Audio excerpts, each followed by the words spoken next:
As an endocrinologist who has spent decades working with older adults across the United States, I can tell you that the most overlooked part of aging is not blood sugar, hormones, or muscle loss.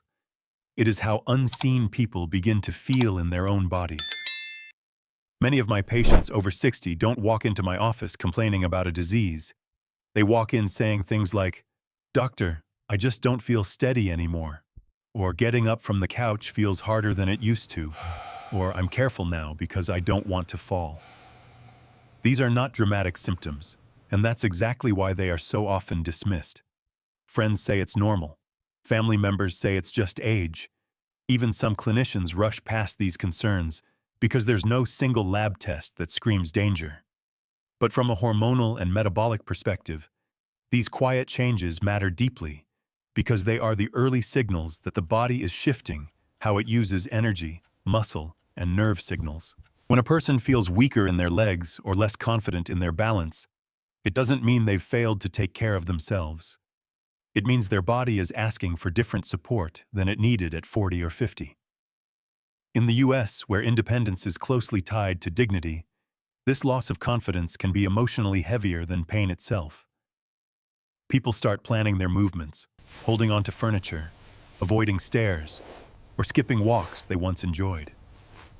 They don't always say they're afraid, but the fear shows up in how carefully they live. What I want people to understand is that these experiences are not imaginary, and they are not something to be talked down or brushed aside.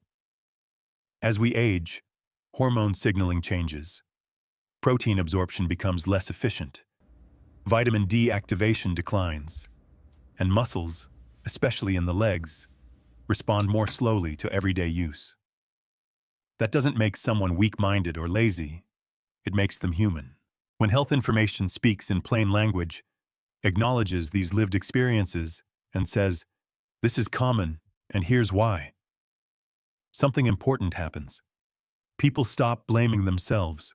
They stop feeling like their body is betraying them for no reason. Instead, they begin to see their body as something they can work with again.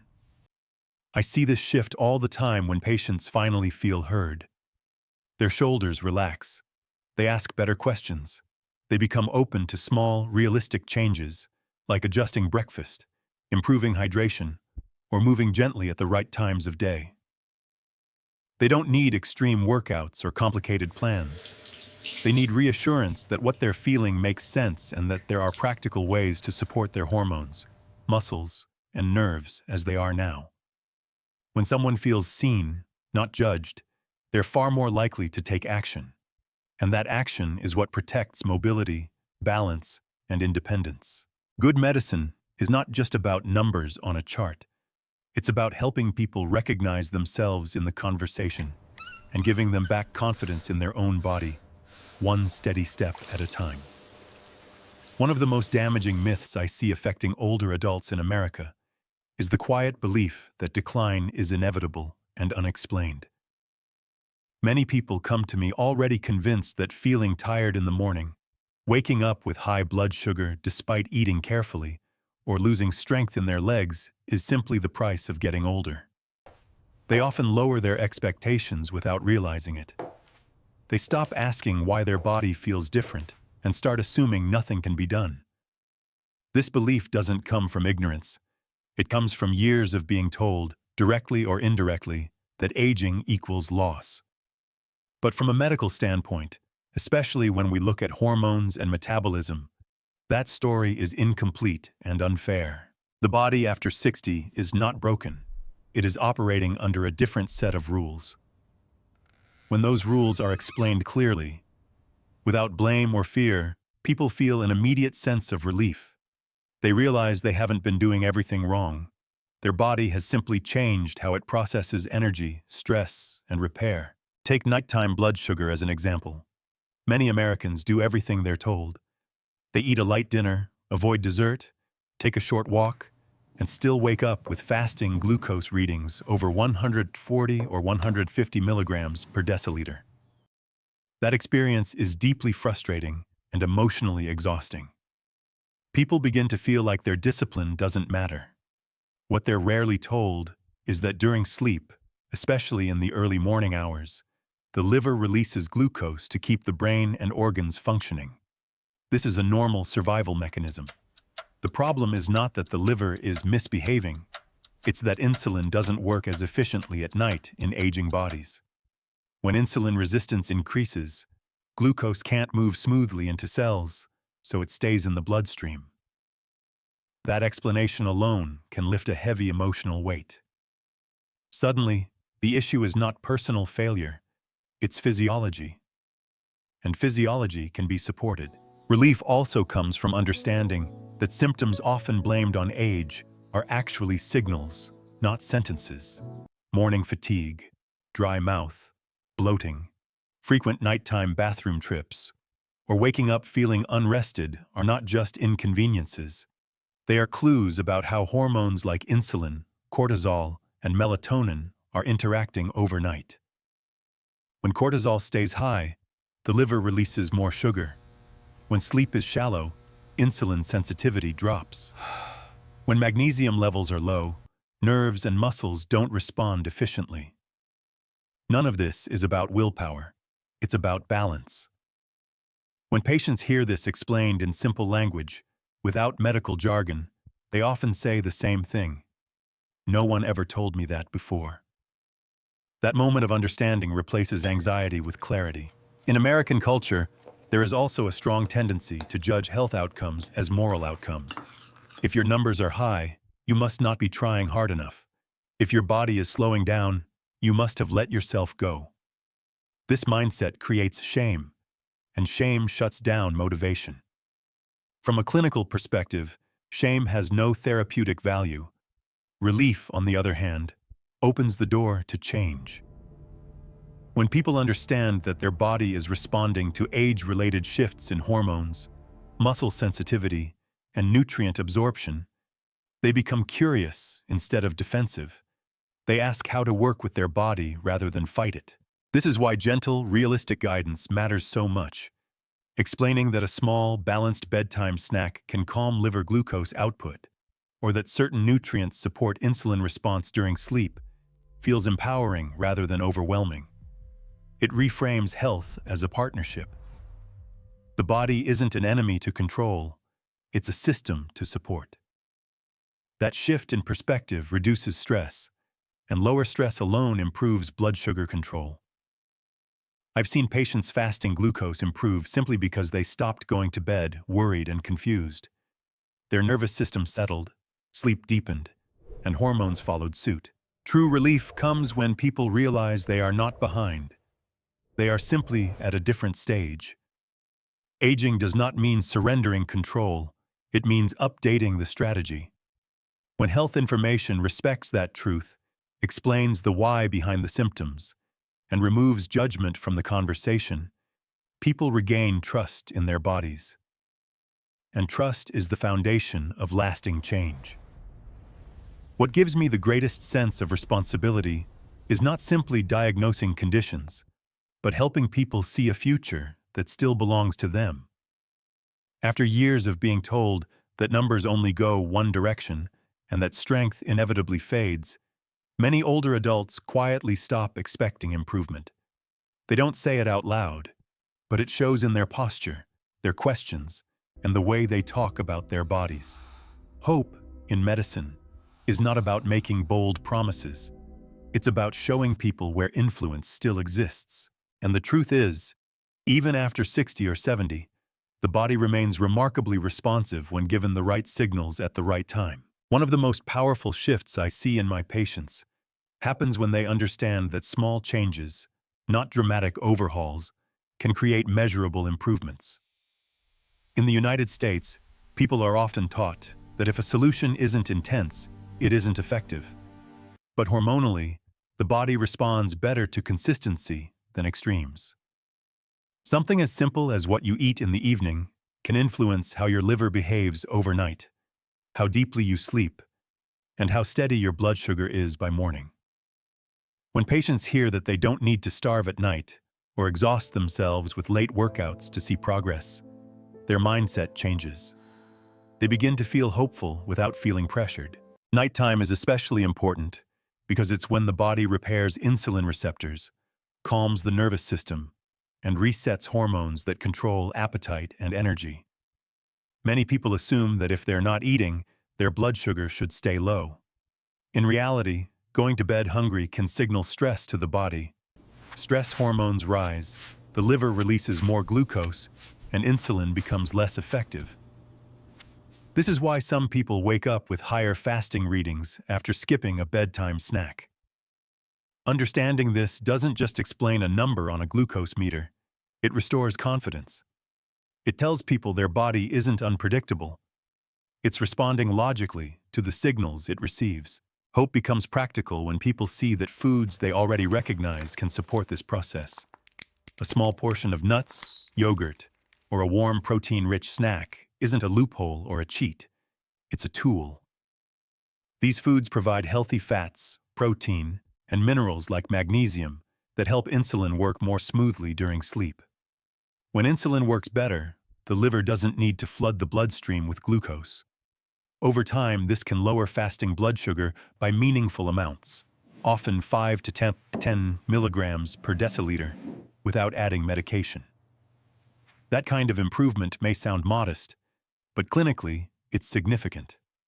It reduces strain on blood vessels, protects nerves, and lowers long-term risk. What makes this hopeful rather than overwhelming is that the changes are manageable. We're not talking about strict meal plans, expensive supplements, or hours at the gym. We're talking about timing, balance, and listening to the body's cues. Many of my patients report that after making these adjustments, they sleep more deeply, wake up less often to use the bathroom, and feel clearer in the morning. Those experiences reinforce hope because they are felt, not just measured. When someone wakes up with more energy and sees a lower number on their meter, belief follows naturally. Hope also grows when people realize that improvement doesn't require perfection. Missing a night doesn't erase progress. Enjoying a family dinner doesn't undo weeks of steady habits. The body responds to patterns, not single events. This understanding reduces anxiety, and lower anxiety improves hormonal balance on its own. Cortisol, a stress hormone that raises blood sugar, drops when people stop fearing every choice. In that sense, hope becomes a biological advantage. In my practice, the patients who do best are not the ones chasing dramatic results. They are the ones who trust that small, consistent support adds up. They stop viewing aging as a downhill slide and start seeing it as a phase that requires smarter care. That perspective shift is powerful. It replaces resignation with curiosity and fear with forward motion. And that is what true hope in health looks like. Not false promises, but real, sustainable progress that people can feel in their daily lives. I've learned that empowerment does not come from complexity. It comes from familiarity. Many of my patients already feel overwhelmed by health advice. They are told to track numbers, avoid entire food groups, exercise harder, sleep better, stress less, all at once. For someone living a full life, caring for family, managing a home, or simply trying to enjoy retirement, that kind of advice doesn't feel empowering. It feels paralyzing. What truly changes outcomes is when people realize that the most effective solutions are often the simplest ones, built from foods and habits they already recognize and trust. In the United States, food is deeply personal. People grew up with certain staples in their kitchens: nuts in a bowl, yogurt in the fridge, a warm drink before bed. When health guidance tells them those familiar items can actually support blood sugar, sleep, and energy, it restores a sense of control. Instead of feeling like their life needs to be rebuilt around a diagnosis, they feel like small adjustments can fit naturally into what they already do. That feeling is empowerment.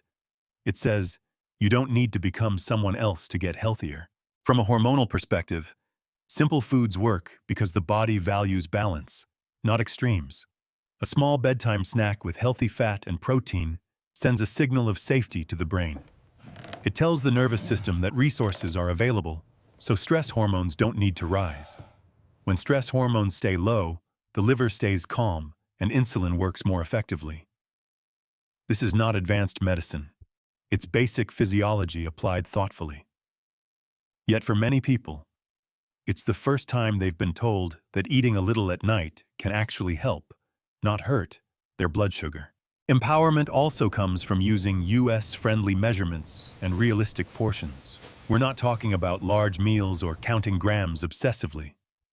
We're talking about a small handful of nuts, a few tablespoons of plain Greek yogurt, or a cup of unsweetened almond milk. These are amounts people can visualize and repeat without stress. When guidance feels doable, people follow it. And when they follow it, they see results. That reinforces confidence far more than any lecture ever could. Another important part of empowerment is removing the fear of getting it wrong. Many Americans live with constant worry around food, especially those managing blood sugar. They're afraid that one mistake will undo everything. Simple, familiar solutions reduce that fear. When someone knows that a small, balanced snack supports their body rather than sabotages it, food stops being an enemy. It becomes a tool. That shift lowers anxiety, improves sleep, and stabilizes hormones, creating a positive feedback loop that benefits the entire system. I also see empowerment grow when people notice changes they can feel, not just measure. Better sleep, fewer nighttime bathroom trips, steadier energy in the morning, warmer hands and feet. These are tangible wins. They remind people that their body is still responsive. When someone feels better, they're more likely to stay consistent.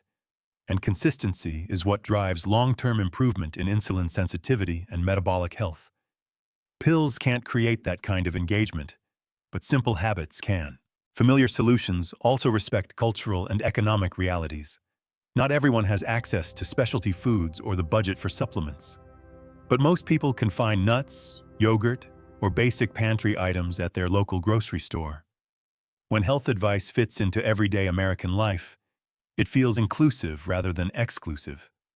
That matters, because empowerment only works when people feel the advice was made for them, not for an idealized version of someone else. In my experience, the moment people feel empowered is the moment they stop asking, "What am I doing wrong?"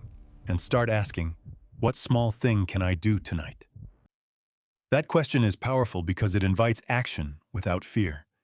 It turns health into a series of manageable choices instead of a lifelong struggle. And when people realize that familiar, simple solutions can protect their blood sugar, their sleep, and their independence, they don't just follow the advice, they own it. That sense of ownership is where real, lasting change begins. I've come to understand that for many Americans, health is ultimately about independence. It's not about perfect lab numbers or adding year fours for the sake of a chart. It's about being able to live on your own terms. When people talk to me about their fears, they rarely say they're afraid of high blood sugar itself. They say they're afraid of losing balance, of needing help to stand up, of not trusting their body in familiar spaces. Independence is deeply tied to identity, especially in American life, where self-reliance is valued from an early age. Protecting that independence is one of the most meaningful goals of metabolic and hormonal care. What often goes unspoken is how quickly people begin to limit themselves when they feel unstable. They avoid long walks, stop carrying groceries, hesitate on stairs, or choose to sit rather than stand. These small adjustments feel harmless, but over time they weaken muscles, slow circulation, and increase insulin resistance. Blood sugar control and physical confidence are more connected than most people realize. When muscles are less active, they absorb less glucose.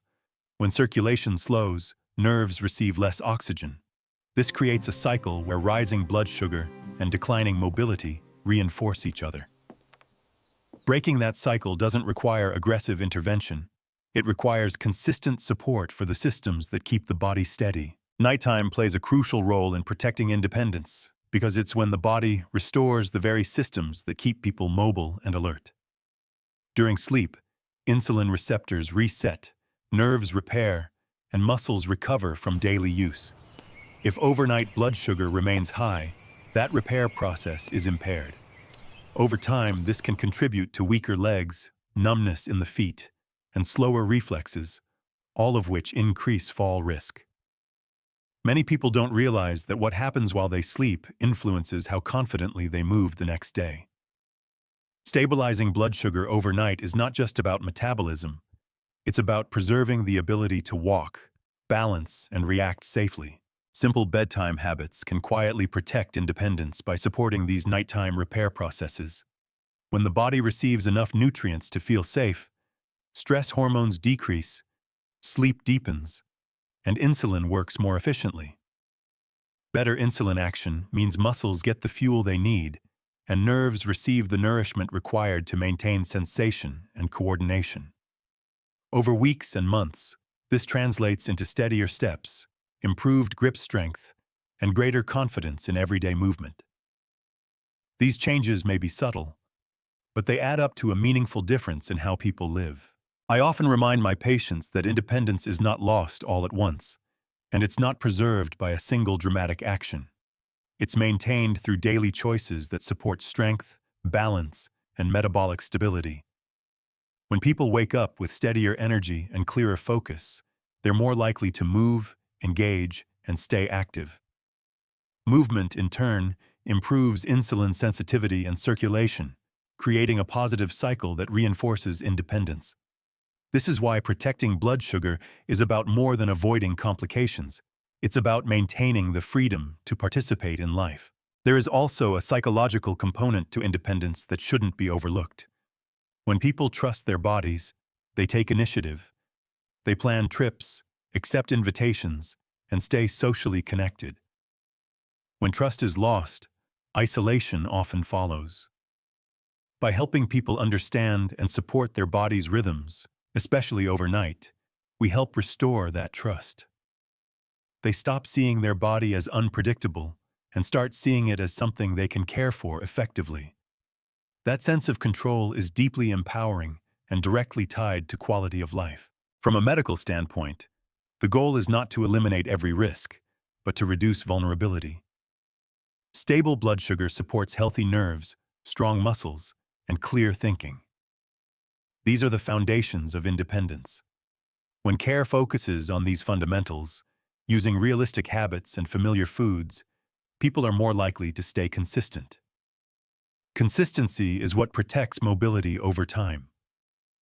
In my practice, the patients who thrive are the ones who understand that independence is built quietly, night after night, through small, thoughtful choices that allow the body to recover, adapt, and remain capable. If there is one piece of advice I give almost every patient, regardless of their blood sugar numbers, it is this: stop waiting for your body to fail before you start supporting it. Most people think meaningful change requires a crisis, a new diagnosis, or a medication adjustment. In reality, the most powerful improvements often come from what you do quietly, consistently, and especially at night. Your evening routine is not just the end of your day, it is the foundation for how your body functions the next morning. If you wake up tired, thirsty, foggy, or disappointed by your fasting blood sugar, that is not a judgment. It is feedback. And feedback is something you can work with immediately. Start with one simple habit tonight. About 2 hours before bed, instead of going to sleep hungry or grazing on something sweet, give your body a small signal of safety. This can be a small handful of plain nuts, a few tablespoons of plain Greek yogurt, or a combination of the two. You are not eating to fill yourself. You are eating to calm your system. When your brain senses steady fuel, stress hormones drop. When stress hormones drop, your liver stops dumping extra sugar into your bloodstream. That alone can lower your morning reading by several points within days. You don't need a scale or a tracker. Use your hand as a guide. If it fits comfortably in your palm, it's enough. Pair that habit with something equally simple. Protect your sleep window. Turn off bright screens at least an hour before bed. Dim the lights. Let your nervous system slow down. Deep sleep is when your body repairs insulin response, nerves, and muscle tissue. If you cut that process short night after night, no diet can fully compensate. Even improving sleep by 30 minutes can make a measurable difference in how steady you feel the next day. Many people are surprised to see their fasting blood sugar improve simply because they slept better, not because they ate less. Hydration also matters more than most people realize. Drink a glass of water in the evening, not right before bed, but earlier, so your body isn't stressed or dehydrated overnight. Dehydration concentrates glucose in the bloodstream and can make morning numbers look worse than they truly are. Small adjustments like this reduce unnecessary strain and help your body regulate itself more smoothly. In the morning, resist the urge to judge your body based on a single number. Look at patterns instead. Ask yourself how you feel getting out of bed. Are your legs steadier? Is your head clearer? Do you feel less rushed and reactive? These signs matter as much as any reading. When you feel better, you move more naturally, and movement helps muscles absorb sugar without extra insulin. That's how independence is protected, not through force, but through flow. Most importantly, be consistent, not perfect. You do not need to do everything at once. Choose one nighttime habit and repeat it for 7 days. Let your body show you the response. When you see even a small improvement, trust it. That trust lowers anxiety, and lower anxiety improves blood sugar all on its own. Health is not about control, it's about cooperation. When you work with your body instead of fighting it, it responds faster than you expect. Start tonight. Small, familiar choices done consistently are enough to change how you wake up, how you move, and how confident you feel in your own body.